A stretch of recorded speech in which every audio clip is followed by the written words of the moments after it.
Chapter 8. In a way, she felt as she had felt when her father went away and left her. Fright, anger, and helplessness, the sense of being nobody who could make things happen.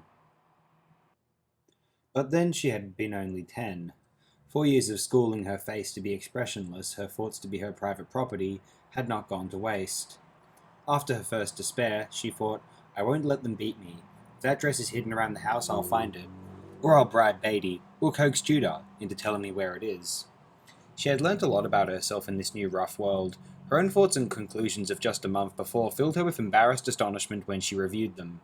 What a dumbo I was. I knew as much about real life as poor little Natty. She stopped being silent and distraught and asked Granny if she could help in the house and the shop until whatever it was that she was fated to do as the stranger was revealed. Granny put her arms about her. Orkney folk were an undemonstrative people, as she had realized, and Granny's action touched her. My heart aches for you, Abby, but 'twill be worth it, for you as well as the rest of us. It is my duty to see the gift handed on. I can do no other. Abigail nodded gravely. Granny's eyes twinkled. And if you are planning on finding your gown, hen, it's nae guide. It's where you'll never look for it. Oh, damn you all. Abigail was furious. Fair enough, said Granny, her eyes still twinkling. Still, rather than maunder around with nothing to do, Abigail fitted herself into the household routine. She learned to rake out the shop fire and carry the ash in pails to the ash pit in the yard. Some of this ash was saved and sifted and used to make soap, though many of the inhabitants of the rocks washed themselves, during their rare personal ablutions, with the harsh lye soap. The Taliskers and Bows used it for laundry soap and never applied it to their skins. You'd be as chapped as a frostbitten potato in a week, lass, explained Granny. They all, even the men, used oatmeal in muslin bags with which to scrub themselves, and as the days went by, Abigail noticed her own brown skin taking on the fineness that was characteristic of all the family's complexions.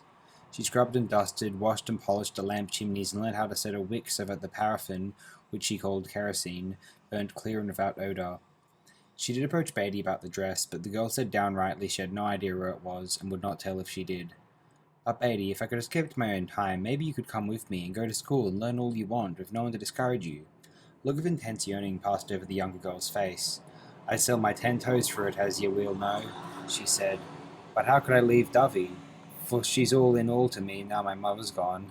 I'd do without anything in life rather than leave Dovey. Abigail best liked working in the shop. Very quiet and mild since his last frenzy, Mr. Bow was a pleasant companion, though given to bursts of tears, turning away unexpectedly and wiping his eyes on the corner of his apron. I'm as right-minded as any man when I don't touch the spirits, he explained, but the pain in my head gets that bad, and hain't it a temptation then to have a halfer and relieve it a little? But I didn't hurt you bad, wench, eh, did I? Only a little, Mr. Bow, Abigail assured him. She said frankly, I expect you know that Mrs. Talisker thinks I'm the mysterious stranger. Don't I just, he replied, and it must be a heart scald for you, kept here amongst folk not your own. But I ain't saying nothing about it, miss, because I'm scared to do so, and if you must know the truth of it. For it is true, you know, the gift and that. But Mr. Bow, protested Abigail, you're English. You can't believe this Orkney fairy tale. He looked at her sadly. I do, dear miss, and that's a fact. Didn't my pretty Melia, when I was courting her, tell me that she'd die afore me and leave me with enough sorrow to break my back? I laughed me head off, for you know I was near 20 years older than Melia, and in the course of nature it was to be expected that I would be taken afore her. But I said 2 years of your company, my pretty dear, is worth a lifetime of tears, and I did better than that. 19 years we was wed, and never a frown. Here he turned away quickly. Did you ever see Florence Nightingale? Interposed Abigail hurriedly.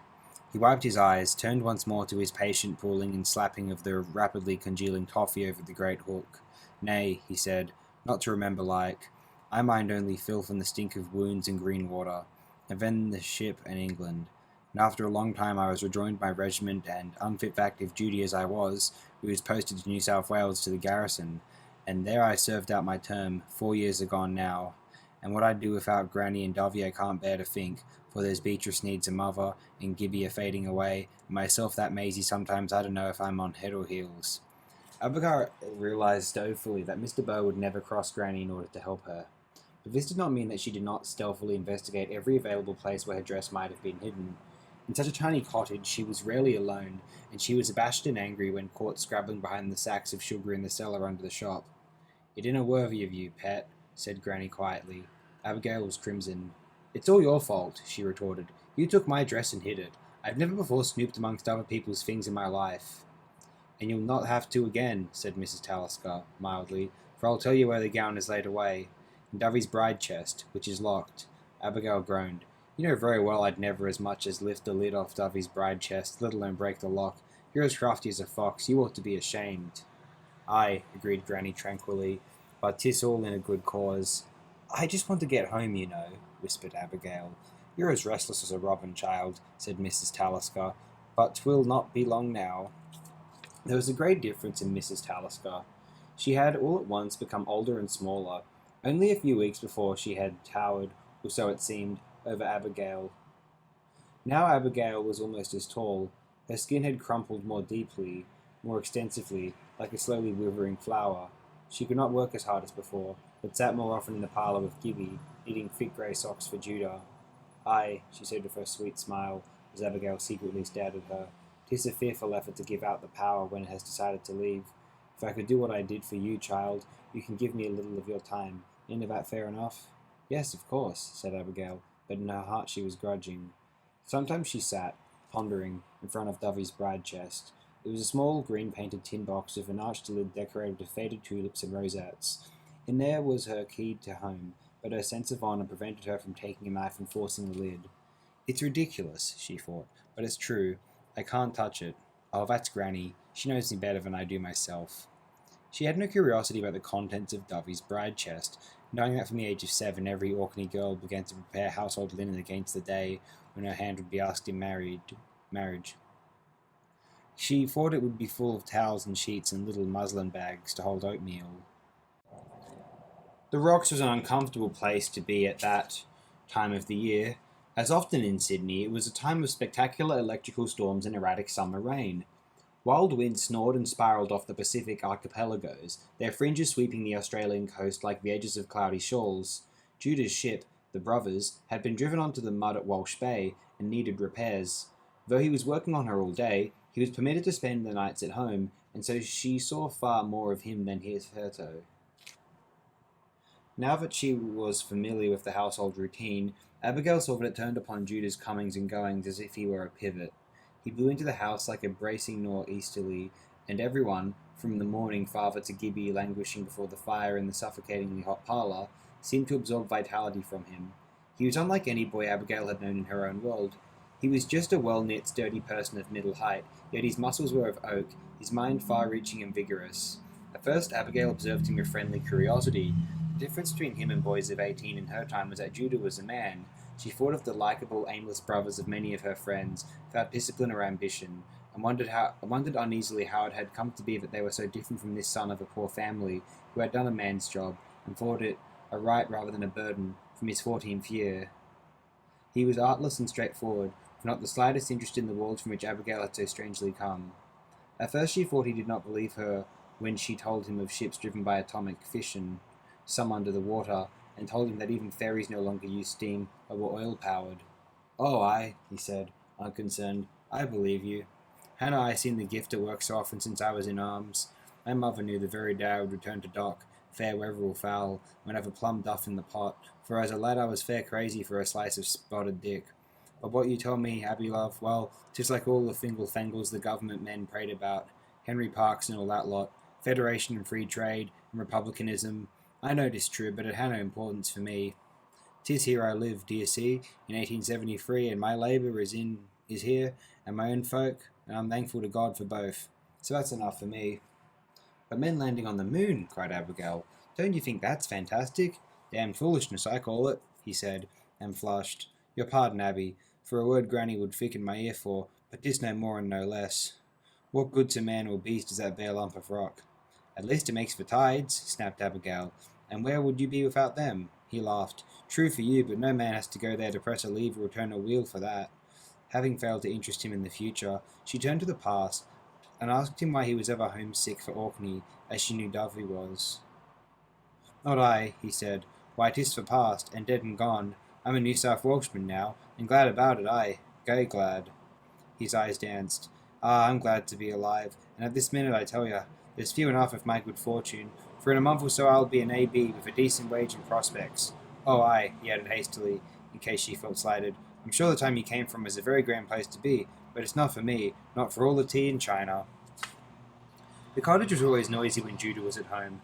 Either he was doing a sailor's jig with Beatie, twirling Granny in what she called a poker, playing tunes on a tin whistle, or giving Gibby hair-raising pickaback rides up and down the twisted stairs. She began to listen for his laugh, his "Ahoy, who's at home at Bowes?" as he came in, for he had the soft full voice of Dovey and his grandmother, very pleasant to the ear. Other times she would find him, late at night, his bright fair head bent in the circle of light from the paraffin lamp as he corrected Beattie's Latin exercises or studied his books on navigation. "For I've a mind to have my own ship one day," he said cheerfully. "If Captain Cook could do it, so can I, and sail to the Cannibal Islands and bring back a cargo of sandalwood." "And what will you do when you're rich?" asked Abby, laughing. He gave her his candid blue look. "I'll take my favour to a fine surgeon and have his trouble fixed, so that he can be happy, and I'll pay a clever tutor to give Beattie all the learning she wants, and I'll buy Dovey a fine silk dress like a princess, and I might give you a white mouse for a pet." "Nothing larger or finer?" she asked teasingly. "Ah, so you'd like a rat? Then I'll catch you one this very night. We have them about 1,000 on board the Brothers, and the ship's cats are all worn down as small as this with hard work." He showed her a finger and thumb. "Oh, Judah," she laughed, "you're a clown. I'll miss you when I go home." And all at once it hit her. It was like a physical blow, so that she lost her breath and could scarcely gasp a "good night" before she fled for the stairs. Dovey was already in bed and asleep. Abigail undressed hurriedly in the dark, flung herself into bed, and buried her face into the feather pillow. It was not possible. Love could not pierce one with a dart, envelop one with an unquenchable fire, all those things that old song said, that the girls at school said. "I saw him getting off the bus and my knees went. I didn't know what I was doing. I went down the wrong street and left my school case at the bus stop. Or, I just sort of burnt all over. It was unreal. I couldn't have answered if he'd spoken to me. I was paralytic." Mum kept talking about meeting Dad. We were both swimming. He was thrashing along and ran into me. Boom, knocked all the wind out of me. He hauled me out of the water like a wet sack. None of your romantic picking me up and carrying me out. And I lay on the sand whooping. Oh, it was squalid, I can tell you. He said, "Why weren't you watching where I was going, you knucklehead?" Typical. My fault, mind you. His hair was all plastered down like yellow seaweed. Yuck. I just lay there making noises like an upchucking cat and looking at his blue eyes and thinking, I've met him at last. My own man. Wonder what his name is. My own man. When her mother had said that so spontaneously and gaily, Abigail had been so embarrassed she marvelled that she had not come out in hives all over. The idea of one's mother coming out with a golden oldie phrase. But now she saw it was the only phrase there was. She could scarcely admit it to herself. The most exquisitely delicate sensation touched her, body and mind. The empty place in her heart opened like a flower and was filled. I love him, she thought. I love Judah. I've loved him all along, ever since he carried me to the window that first night. And I didn't know. She lay awake for hours, in a daze of happiness. It was like going to another country, seeing landscapes that were not of this world. Yet she had known those landscapes were there. That was why she had always felt empty, incomplete, because she knew they were there, and she belonged in them, but she did not know where to look to find them. The dark room seemed full of diamonds and spangles, as though the light within her was so exuberant it streamed from her eyes and fingers and toes. The ships moored at the wharfs creaked and groaned. Hasty footsteps sounded on the cobbles of a nearby lane. In the Chinaman's laundry the mangle thumped. These sounds were drowned by the bim-bam of thunder, and the dark was suddenly wiped over by lightning. She heard Gibby shriek above, and Dovey instantly stir. I'm awake, Dovey, she said. I'll go up to him. Take the candle, pet, said Dovey drowsily and thankfully, and my red gown. Abby stumbled up the stairs. The baggy red flannel dressing gown smelt of perspiration and the vinegar Dovey had used to sponge the collar and cuffs. Normally Abby would have been sickened by it, but now she was different. These small things did not seem to matter anymore. I don't want you, snivelled Gibby, sitting up in bed like a pale owl, his hair a meagre fuzz. I want my Dovey. Dovey's so tired, said Abigail. You'll be a good lad and let her have her sleep, won't you? I'm that scared of lightning, he sobbed. Twill come and get me and grill me like a kipper. It won't if I'm here, said Abigail confidently. She sat beside him. He smelled sickly and looked like a little death's head in the candlelight. And Abigail found herself thinking, it's a good thing, though. Now Dovey and Judah are safe. For an instant she remembered her mother's dark dewdrop eyes, as she said, You don't know how powerful love can be, and she thought how strange it was that love had made her both callous and tender. She did not care if this child died. Though she had never liked him, she had not wanted to deprive him of his life. But now, if his death meant that Judah lived, then she did not care a jot if he died. At the same time, she did what would have made her skin creep a day or so before. She put her arms around his shivering, bony little body and held him comfortingly. She thought, I think I could even do the same for foul Vincent the way I feel now. Want to do number one? Said Gibby. She brought him the chamber pot, put it away on the washstand again. Lie down now and go to sleep. I'll keep the lightning from hurting you, she said. Are you a witch? Asked Gibby, big-eyed. Beatie said you wanna. Abigail considered. No, I'm not. But I'm very good with thunder and lightning. Shall I tell you some more about Long John Silver and the other pirates? But the little boy was asleep in a few moments. The storm had boiled out to sea. She saw its last rip of light across the dark clouds on the horizon. The rain glass was falling, Judah had said that evening. Would rain keep his ship from sailing? She wished that a hurricane would blow and keep him at home for a week. She stood for a while outside the room where Judah and his father slept. She did not wish to be with him. It was enough to know that he was out there. The rain was very heavy. It crashed down the slopes of Flagstaff Hill, and some feared that the new observatory itself would come sliding down and perch itself like Noah's Ark on the edge of the cliff.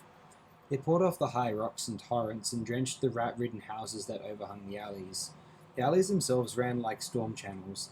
Then the sun would blaze out for a day or two. The air would be full of steams and stinks. People would go out with brooms made of twigs or thick splinters bound in a bush and sweep away the muck.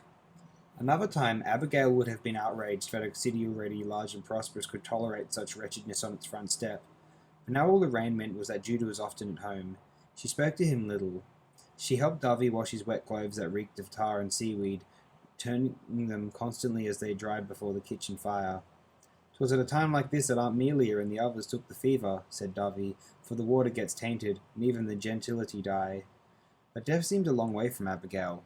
Her days seemed filled with richness. She did not ask questions of herself, why she felt this enchanted calm, why she no longer fretted about her mother, her home in that other place. She scarcely thought. She just felt, and lived from day to day. The coming of love was one thing. Yes, it had hit her like a thunderbolt, as other girls and her own mother had described. What she felt of love itself seemed different from what she had heard and read. She did not long to touch him or be touched by him. Perhaps she thought, that comes later. Now her whole body and mind and emotions had become exquisitely sensitive and delicate. The simple fact of his physical reality was enough to make her world different. To listen to him, to look at him, occasionally to brush past him in the narrow passageways of the cottage, this was enough. More would be unbearable. She looked with intense and uncomplicated joy at the golden glint along his jawbone, his close-set ears, the capable width between thumb and forefinger. These seemed marvellous to her. She was content with loving. She had not thought about being loved in return, though she believed that surely it must be a law of nature that sooner or later he would look up and see her as she saw him, the only one, the precious one. There seemed no reason to talk to the others, so she did not speak unless it was necessary. Perhaps they would not believe she was just sulking about being kept a virtual prisoner. Dovey's shattered thigh pained severely in the wet weather. Granny had taken her into her own room to rub the girl's leg when the pain was worst. "For I still have a little of the healing touch," she explained. Beatie had gone back to her own bed. She was supposed to help Abigail tend to Gibby if he needed someone in the night, but the little girl slept like one dead. So the days went past, and on many nights Abby climbed the attic stairs to the sick child and tried to be kind and tolerant with him. She could not help feeling that his insatiable desire for sympathy and attention was not related to his illness, but to his loss of his mother and his constant brooding on death. And how was she to explain these things to people who had never heard of psychology? She and Beatie had been down to the market to buy vegetables and meat. It was a fine day. The people were out in crowds. She had enjoyed the outing, seeing the old clothes shop with the wheeled racks of tattered garments outside, the cobbler with a tall Wellington boot hung as a sign above his door, the itinerant cooks with their charcoal braziers, cooking and selling sausages, scallops, baked potatoes, haddocks, chitterlings, positioned every few yards along Argyle and Windmill streets. Then, almost out of a blue sky, down had come another summer downpour. The girls had run like hares, but they were soaked. both having dragged off their shawls to cover the goods in case of damage. They were in their bedroom, changing their clothes, when Beatie all at once said, "I have to talk to you, Abigail." "Talk away," said Abigail cheerfully. She had been aware that Beatie had been more difficult during the last few days, flying into tantrums, bitter about school, churlish even with Dovey. Judah had threatened to flatten her ears for her, though he had said it with his usual sunny smile. "What you need, my lass, is an outing. I'll tell ya, I hae the very thing, and we'll take Dovey and Gibby too, if the lad's fit enough. We'll go cockling next Sabbath. I'll get a lend of a dory, and we'll go maybe right across to Billy Blue's Point." But Granny was downright about Gibby's unfitness to go into the open air, and the sea wind at that, and Dovey murmured that she'd never get down Jacob's ladder at Walsh Bay with her leg as stiff as it was. "But 'tis a grand idea. Judah and Abby will enjoy it. Isn't that true, Hen? And Beatie will be clean out of her mind. She loves an outing so." But now, in the bedroom, Beatie said gruffly, You're stuck on him. Inna that right?" Abigail had been humming happily.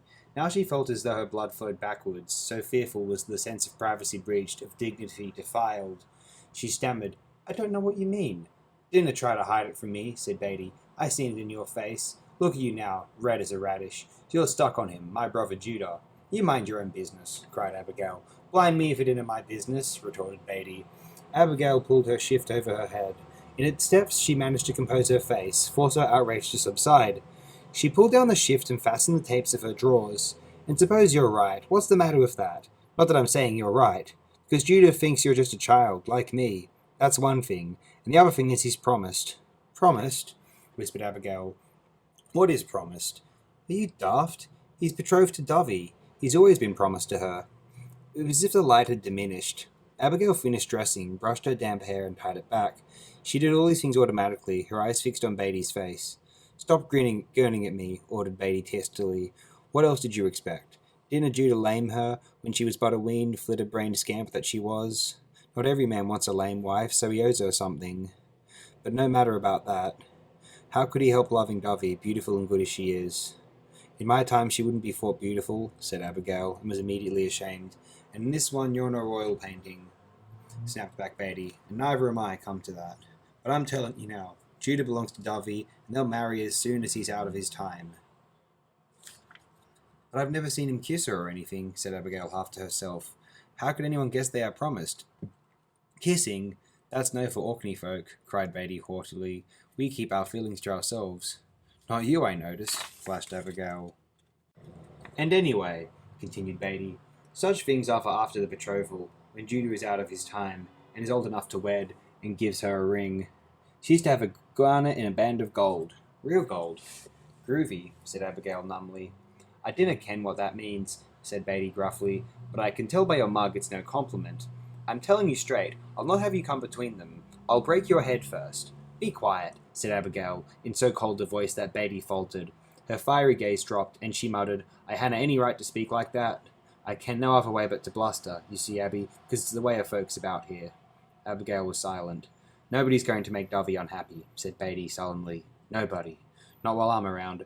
Granny'd let her lose Judah for men saving the gift. The gift comes first with Granny, but at dinner with me. And Dovey's say gentle. She'd never stand up for her rights, even if her heart broke." "Has Dovey noticed too, then?" asked Abigail.